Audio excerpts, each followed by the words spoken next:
की शुरुआत में हमें निको को दिखाया जाता है जो कि अपने मैजिक का यूज करते हुए एक लड़की को चार्म देती है ताकि उसका जो लव कन्फेशन है वो सक्सीड हो सके। वो लड़की काफी ज्यादा खुश होते हुए वहां से निकल लेती है एंड उसके चले जाने के बाद निको भी एक बॉयफ्रेंड के बारे में सोचने लग जाती है। एंड तभी हमें निको के पीछे एक बंदे को दिखाया जाता है जिसने की ये सब कुछ देख लिया था। फिर सीन शिफ्ट होता है एंड में अगले दिन स्कूल का सीन दिखाया जाता है जहाँ पे मोरी तो अचानक से निको से पूछने लग जाता है कि आखिर उसका वेट क्या है। जो सुनते ही निको घबरा जाती है एंड उसका कारण पूछती है। मोरी तो बताने लग जाता है कि ये काफी ज्यादा इंपॉर्टेंट है क्योंकि तुम्हारे हाइट के अकॉर्डिंग तुम्हारा वेट भी होना चाहिए एंड क्योंकि मैं तुम्हारा बॉडीगार्ड हूँ इस वजह से ये मेरी रिस्पॉन्सिबिलिटी बनती है कि तुम्हारी जो हेल्थ है वो हमेशा सही रहे। जो सुनकर निको बोलने लग जाती है कि तुम कभी भी किसी लड़की से उसका वेट नहीं पूछ सकते। जिसे सुनकर मोरी तो भी सोच में पड़ जाता है एंड बोलता है कि मैं आगे से ध्यान रखूंगा। एंड तभी निको नोटिस करती है कि सभी लड़कियों की जो नजर है वो मोरहितो के ऊपर है एंड वो काफी ज्यादा जेलस होने लग जाती है बिकॉज धीरे धीरे उसकी जो पॉपुलैरिटी है वो बढ़ती ही जा रही है जो कि उसके लिए काफी ज्यादा डेंजरस हो सकता है। फिर सीन शिफ्ट होता है एंड में शाम के टाइम घर का सीन दिखाया जाता है जहाँ पे मोरहितो आंख बंद करके अपनी ट्रेनिंग को कराता पत्तियां पकड़ने का। निको भी काफी ज्यादा हैरान हो जाती है कि जो मोरहितो है वो गिरती हुई पत्तियों को ऐसे ही पकड़ लेता है एंड अपनी इस ट्रेनिंग की मदद से वो अपने सेंसेस को और भी ज्यादा शार्प कर रहा है। निको बोलती है कि काश तुम्हारे जो दूसरे सेंसेस हैं वो इतने ही ज्यादा शार्प होते हैं लेकिन मोरहितो उसकी बात को समझ नहीं पाता।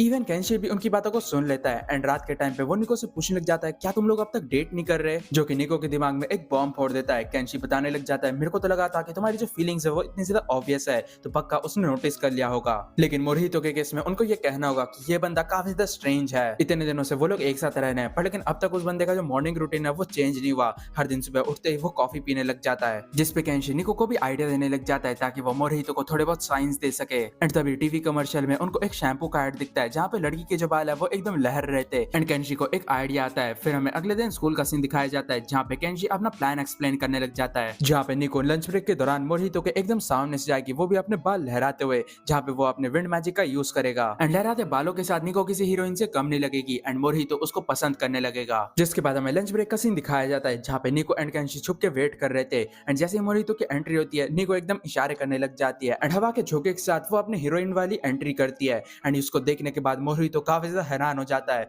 लेकिन स्टिल उसकी जो आईज है वो एकदम डेड थी। मोरहितो की आंखों को देखने के बाद निको और भी इशारे करने लग जाती है ताकि जो विंड है वो और भी स्ट्रॉन्ग हो सके। दूसरी तरफ केंशी जो कि काफी ज्यादा एक्साइटेड था वो भी इशारों को समझ जाता है एंड वो विंड को इतना ज्यादा स्ट्रॉन्ग बना देता है कि जो निको है वो फ्लोट करने लग जाती है और वो किसी भूत से कम नहीं लग रही थी, जिसे देख के मोरहितो भी घबरा जाता है। एक तरफ घबराहट में मोरहितो पूछने लग जाता है कि आखिर ये सब कुछ हो क्या रहा है एंड दूसरी तरफ निको बोलने लग जाती है क्या मैं अच्छी लग रही हूँ। एंड तभी वहाँ पे उनके मेडिकल टीचर की भी एंट्री होती है जो कि निको को उस हालत में देख के काफी ज्यादा घबरा जाती है, लेकिन स्ट्रॉन्ग हवा के चलते जो गर्ल्स के बॉडी मेजरमेंट पेपर्स थे वो एकदम हवा में उड़ जाते हैं जिसे सुन के लड़कियों का जो कलेजा है वो मुंह से निकल जाता है। एंड उसी मोमेंट में जो मोरहितो है वो जंप मार मार के सभी पेपर्स को कलेक्ट कर लेता है बिना उनमें से एक को भी देखे, जिसे देख के सभी लड़कियां उसकी दीवानी बन जाती है। एंड दूसरी तरफ जो निको है उसका प्लान पूरा चौपट हो चुका था। इवन घर जाने के दौरान सभी लड़कियां मोरहितो को बाय कह रही थी एंड ये देख के निको कुछ ज्यादा ही जेलस थी। वो बोलने लग जाती है तुम तो काफी ज्यादा पॉपुलर हो चुके हो एंड मैं श्योर हूँ कि तुम काफी ज्यादा खुश भी होगे, जिस पे मोरहितो बताता है कि उसको इन चीजों से कोई फर्क नहीं पड़ता क्योंकि वो बस अपने गोल पे फोकस करना चाहता है। फिर सीन शिफ्ट होता है एंड अगले दिन स्कूल का सीन दिखाया जाता है जहाँ पे निको के पास एक बंदा आता है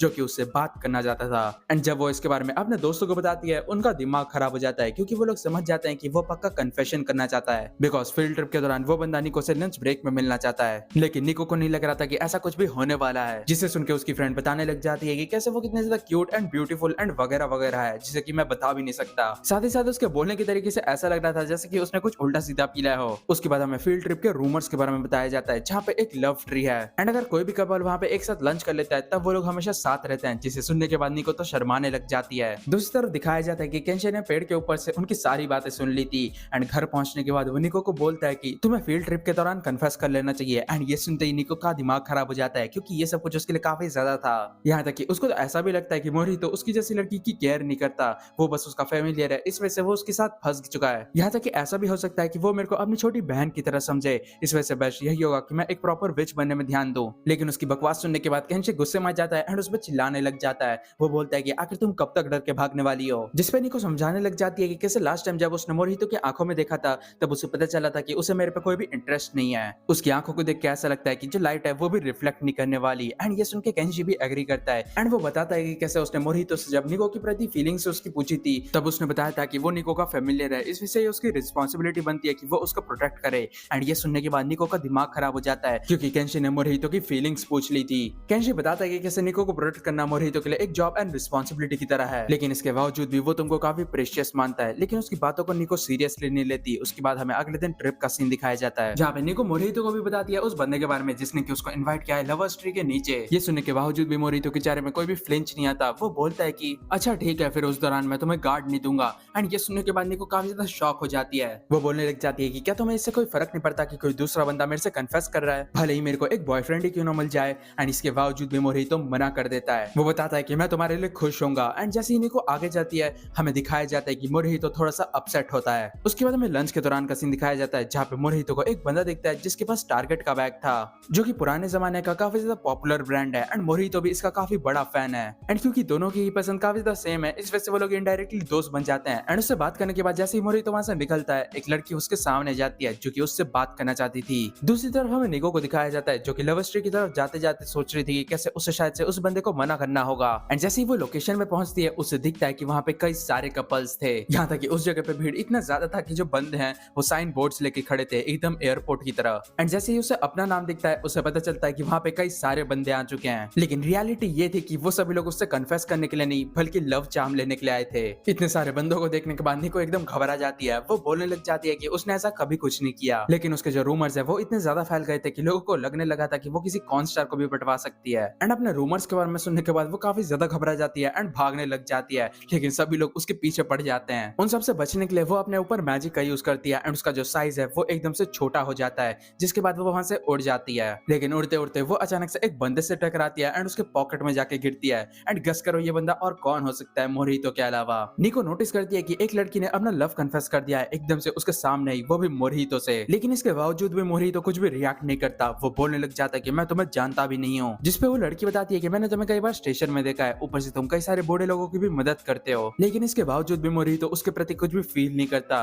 बिकॉज वो उस लड़की को जानता ही नहीं है। जिसे सुनकर निको तो काफी ज्यादा खुश हो रही थी। दूसरी तरफ उसकी बातों को सुनने के बाद वो लड़की और भी ज्यादा लट्टू हो रही थी उसके प्रति। एंड वो पूछने लग जाती है कि क्या तुम्हारे पास कोई गर्लफ्रेंड नहीं है एंड क्या तुम किसी को पसंद करते हो। जिसपे मोहितो बताने लग जाता है कि उसके पास ऐसा कोई भी नहीं है। एंड ये सुनने के बाद निको को काफी ज्यादा बुरा लगता है। लेकिन तभी मोहितो बताता है कि उसके पास एक ऐसा पर्सन है जो कि उसके लिए काफी ज्यादा प्रेशियस है। जिसे सुनने के बाद निको भी समझ जाती है कि वो किसकी बात कर रहा है एंड वो एकदम शर्माने लग जाती है। वो लड़की पूछने लग जाती है कि क्या पास्ट में कोई ऐसा मोमेंट नहीं था जिसे याद करने के बाद तुम्हें ऐसा लगता है कि तुम उससे प्यार करते हो। जैसे सुन के निको उस मोमेंट के बारे में याद करने लग जाती है जब वो मोहितो से प्यार करने लगी थी। तभी हमें पास्ट का सीन दिखाया जाता है जहाँ पे निको रो रही थी बिकॉज उसके जो डैड है वो उसे छोड़ के जाने वाले थे, क्योंकि उसकी मॉम के साथ उनकी बनती नहीं थी एंड वो अपनी फैमिली को काफी ज्यादा पसंद करती है। उसके बाद वो उनके जाने का मेन कारण दिखाती है जहाँ पे वो अपने मैजिक को कंट्रोल नहीं कर पाई थी एंड उसने अपना आधा घर उड़ा दिया था, जिसे देख के मोहितो भी काफी ज्यादा हैरान हो जाता है। निको रोते हुए बताने लग जाती है कि उसके पावर्स के कारण जो लोग हैं वो उसको हेट करते हैं, यहाँ तक कि अब उसके जो डैड है वो भी उसको छोड़ के जाने वाले हैं। पर तभी मोहितो एकदम से उसे हक कर लेता है एंड बताता है कि मैं तुम्हारे साथ हूँ। एंड ये सुनने के बाद जो निको है वो काफी ज्यादा शर्माने लग जाती है एंड वो काफी ज्यादा खुश भी होती है। एंड इसी मोमेंट से वो मोहितो से प्यार भी करने लगी थी। पर तभी मोहितो बोलता है कि मेरे पास भी ऐसा एक मोमेंट है एंड वो वहां से चले जाता है। दूसरी तरफ निको को रियलाइज होता है कि उसका जो मैजिक है वो जल्द ही खत्म होने वाला है एंड वो यहाँ से नहीं निकली तब वो बड़ी हो जाएगी। वो एकदम से वहां से निकलने का कोशिश करती है, पर जैसे ही वो हवा में होती है वो बड़ी हो जाती है एंड नीचे गिरने लग जाती है। निको को गिरते हुए देख के मोहितो काफी ज्यादा हैरान हो जाता है एंड एकदम से उसको कैच कर लेता है। वो पूछता है कि आखिर तुम यहाँ पे कर क्या रही हो, जिसपे निको बताती है कि वो बस अपना मैजिक प्रैक्टिस कर रही थी। एंड उनका जो रोमांटिक मोमेंट था वो कहीं से दूर से देख रहा था, वो भी पेड़ के ऊपर। लेकिन तभी एक अंकल आ जाते हैं जो कि उसको नीचे उतारते हैं। वो बोलने लग जाता है कि सभी लोग पेड़ के नीचे लंच कर रहे हैं, फिर तुम यहाँ पे कर रहे हो। जिसपे कैंशी बताता है कि वहाँ पे इतने सारे कपल्स थे कि मेरे को घुटन महसूस हो रही थी। एंड ये सुन के अंकल बताने लग जाते हैं कि देखने से लगता है कि जो रूमर्स है वो अभी भी काफी बढ़िया तरीके से चल रहे हैं, पर लेकिन वो रियल लव स्टोरी नहीं है। जिसे सुन के कैंशी भी हैरान हो जाता है। पर लेकिन तभी वहाँ पे अंकल की आंटी भी आ जाती है। वो बताते हैं कि कैसे उन्होंने इस रूमर को स्टार्ट किया था एंड उसके बाद वो इशारा करते हैं उस रियल लवर ट्री की तरफ, जिसके नीचे करंटली निको एंड मोहितो लंच कर रहे हैं।